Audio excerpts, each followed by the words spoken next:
Kiprop alongside. I'm Francis Sebastian. So today we look at the Standard newspaper, and one of the top stories is about the church members and the church clergy. They're saying that in the online platform that the front page of the story reports a strong and united attack by the Kenyan major churches bodies towards the government, and they're accusing the president of administration of presiding over a sick nation that they call. So some of the key issues included there, we can see here that massive corruption and failure of acting of the scandalous acts that the government are doing. One of the other things is the unpaid NHIF bills and SHA debts that have crippled many faith-based hospitals that have been providing services to the citizens. How about Daily Nation? On the Daily Nation, on the top story, it's about the clergy. Bishops fix schools, crisis, hospital woes. And the Kenya Conference of Catholic Bishops Vice Chairman, Most Reverend Anthony Muheria, addresses a media briefing at the Donham Day Spirit Center in Karen, Nairobi yesterday, where the bishops outlined the successes and failures of Kenya Kwanza administration, looking on our KCCB chairman, and we can also see the Morris Muhaitia.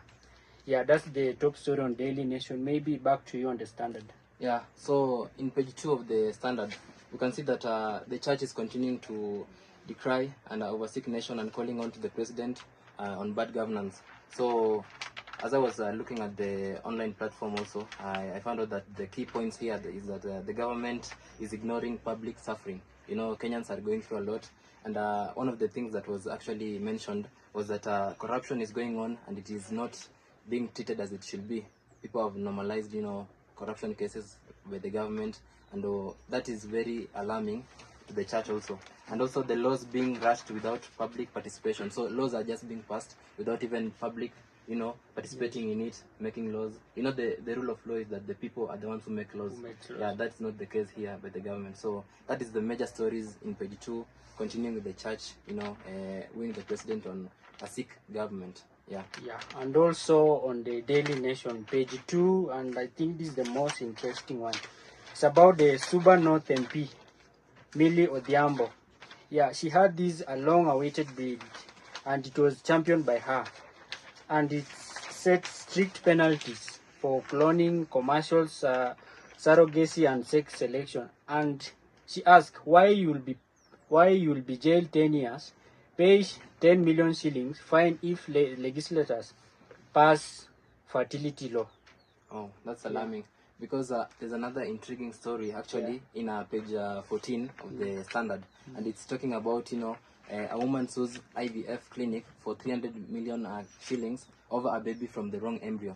So these are some of the emerging challenges in the world right now. Yes. We find that there's so many critics, and there's so many people that, you know, are doing things out of their own way to actually, you know, claim things, because we can see that she was implanted in the wrong embryo or wrong sperm. So the thing that actually I've seen here is that she faced emotional, financial, and medical trauma.